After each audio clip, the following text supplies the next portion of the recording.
Time to fly. Hi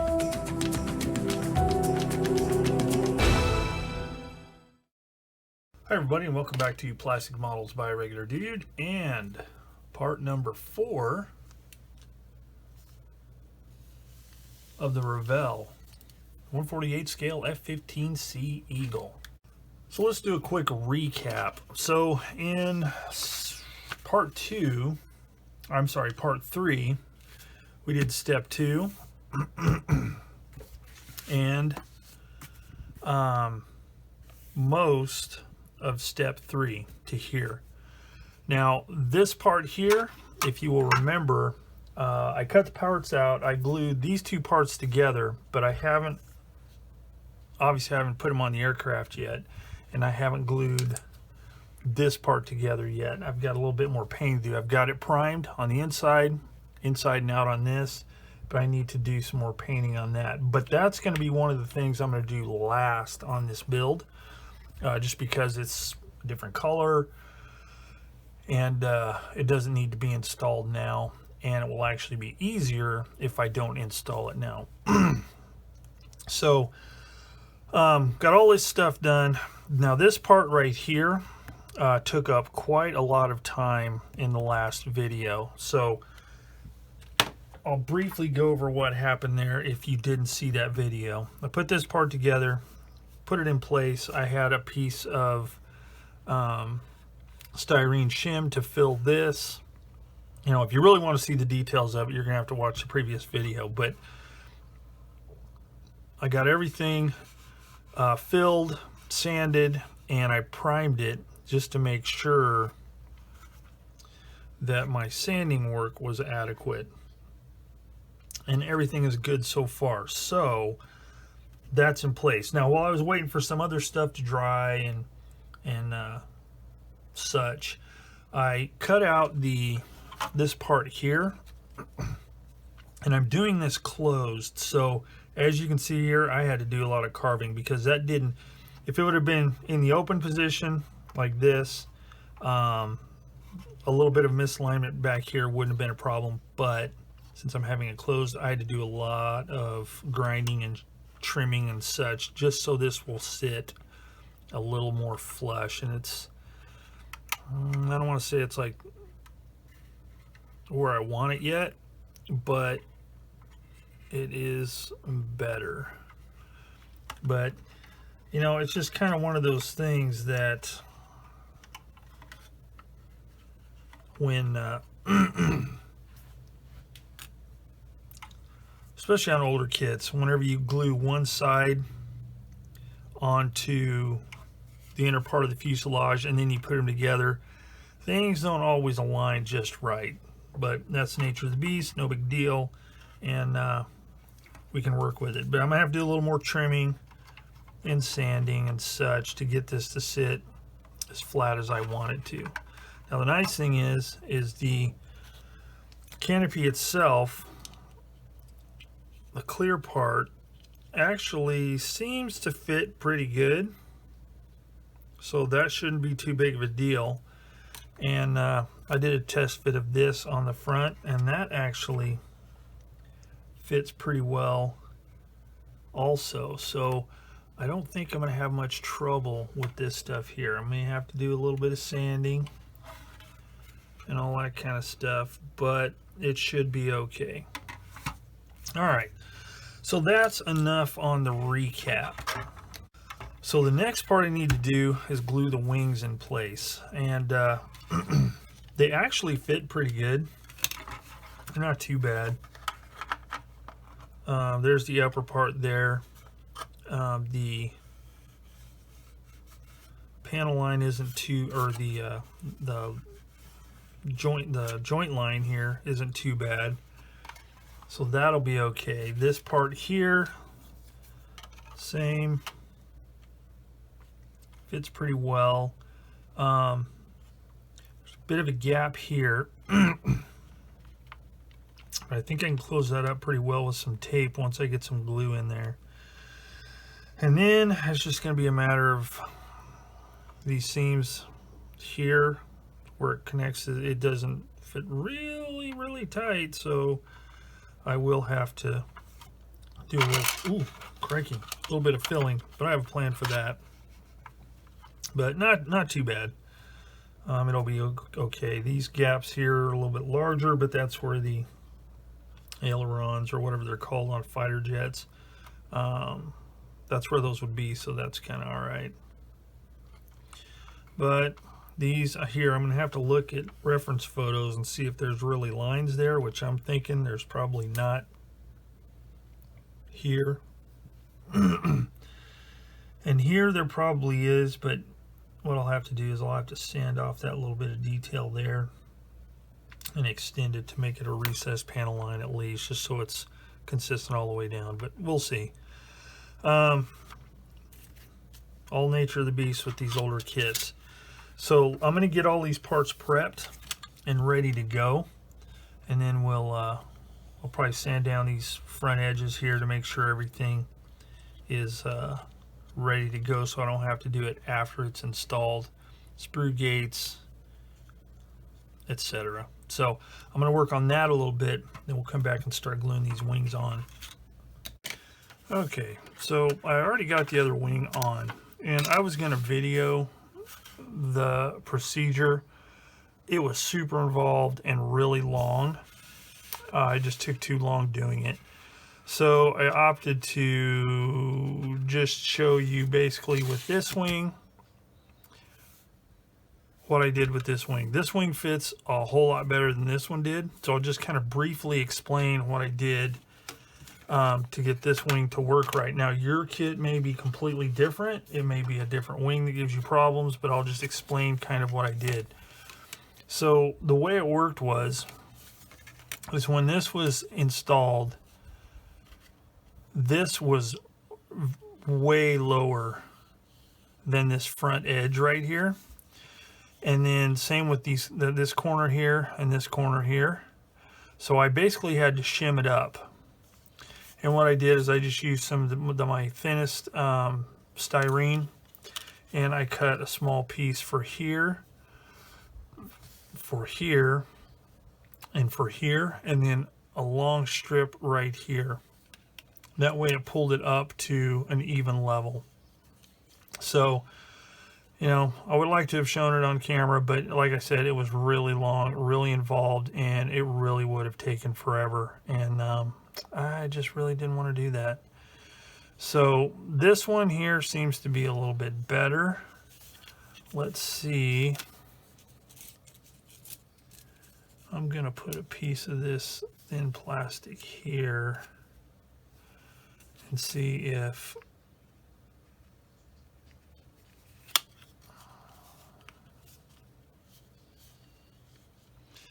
this one it pushes that way up above. So this side here is really pretty good. So it's just a matter of gluing it and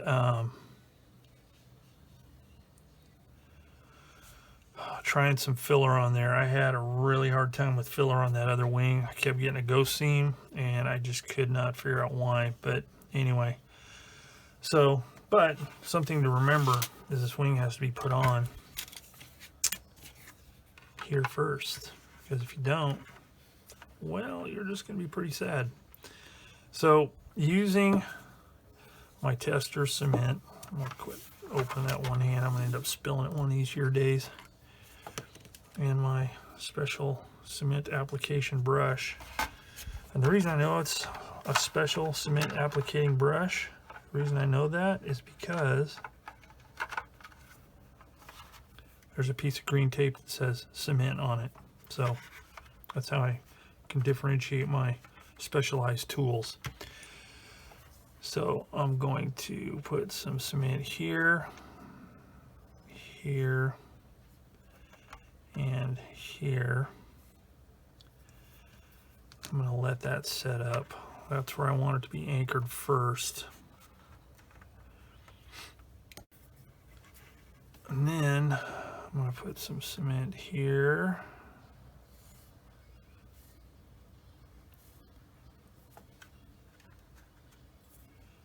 And back here. to make sure that's all stuck down really well. Then I'm going to hit it from the top.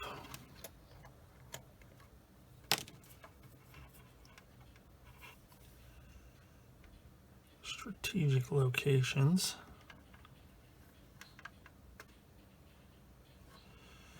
And let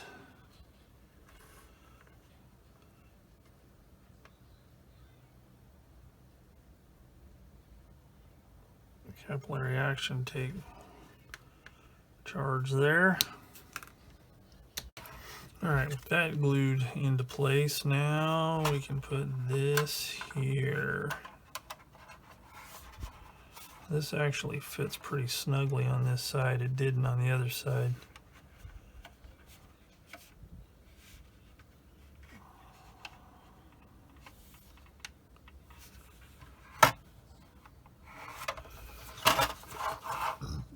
Running out of desk room here, people.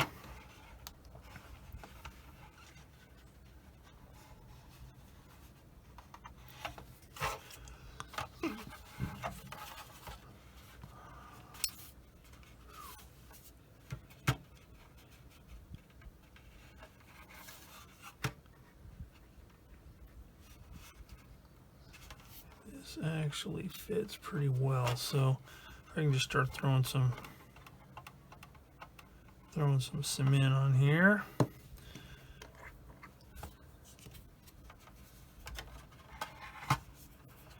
Start here.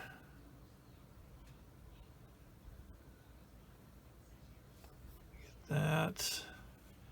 Then just work my way up this way here.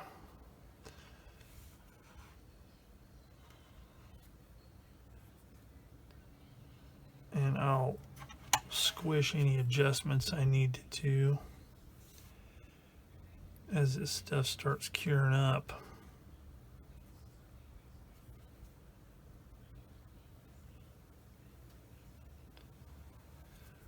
Okay, so got that.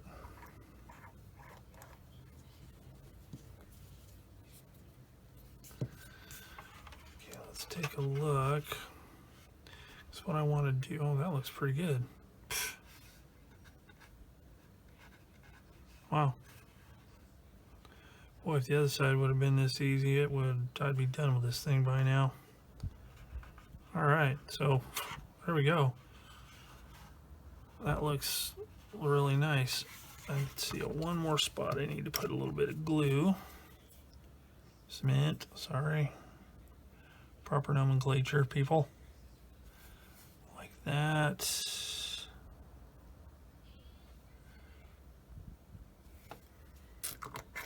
One more check.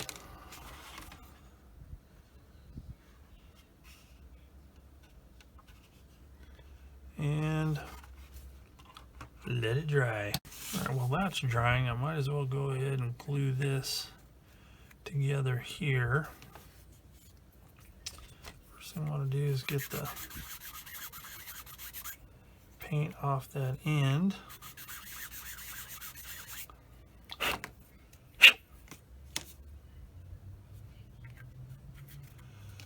Then we'll use this glue here.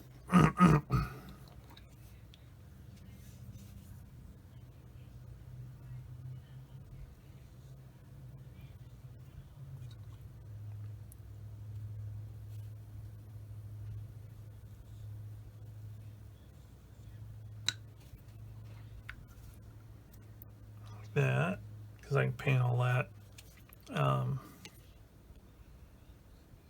with it assembled.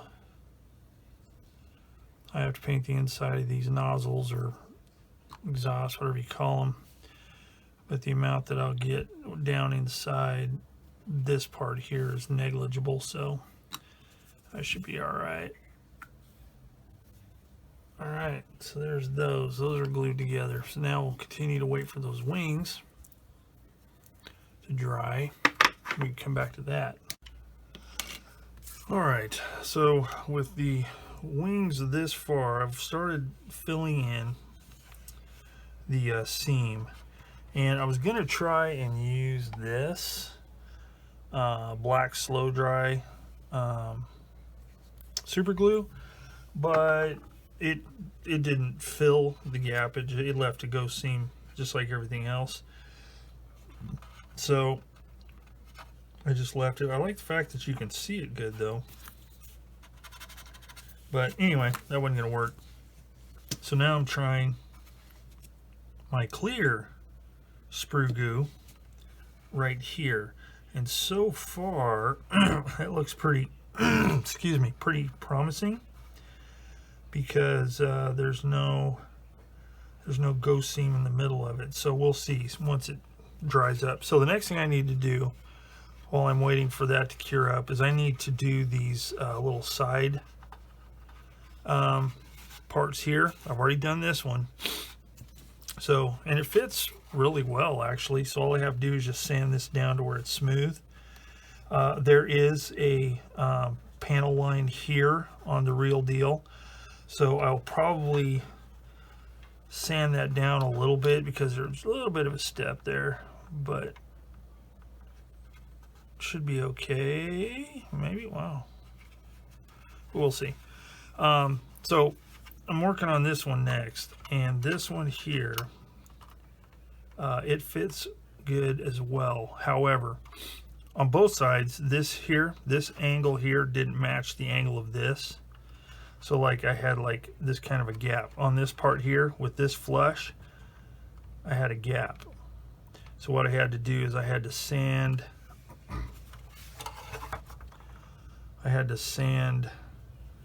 this down. So like it was probably originally like that, but I had to sand it back. I had to sand that part, so make the angle more this way. So it's like I had to sand it back a little bit. If that makes sense. I'm sure there's some kind of geometry term I could use that would explain it super easily, but you know, I don't do that. So anyway, it fits now really nicely. It fits very flush, actually. So yeah, I think we're going to be good to go here. So what I'm going to do though, to reduce the amount of this seam, is I'm going to scrape this kind of at an angle like that to knock this edge down to where this part here fits a little bit more smooth and flush. So I can't do it on camera because of the angle and all that kind of stuff, so I'll be back in a sec. Alright, so we got it to where it fits good. So what I'm going to do is I'm going to use this cement here, and I'm going to get this part here tacky, and this part here,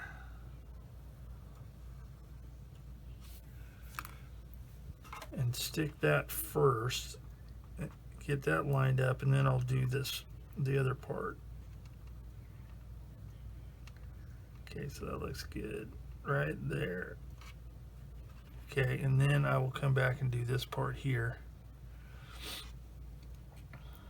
Okay, so I got that. So now I'm going to put the cement from the inside like that. I'm also going to put some more along this edge here. And then let that dry really well.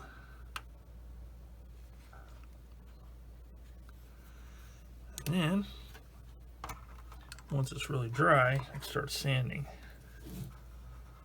Alright, so I've got my putty or my sprue goo in here. I need to let it cure really well. And essentially, since I am not gluing the landing gear or the exhaust or this tail hook, I'm not going to glue any of that stuff in place until after the main part of the airframe is painted. So coming up on step 5 is when we start in with ordnance and stuff like that. So I think what I'm going to do is I think I'm going to end this video right here. And there you go. I think that will end part 4 of the Revell 1/48 scale F-15C Eagle. So if you like this video, you want to keep up on the build, hit the subscribe notification buttons, and that way you can keep up with this and other of my projects. So, as always, thank you for watching Plastic Models by a Regular Dude, and I will see you all later.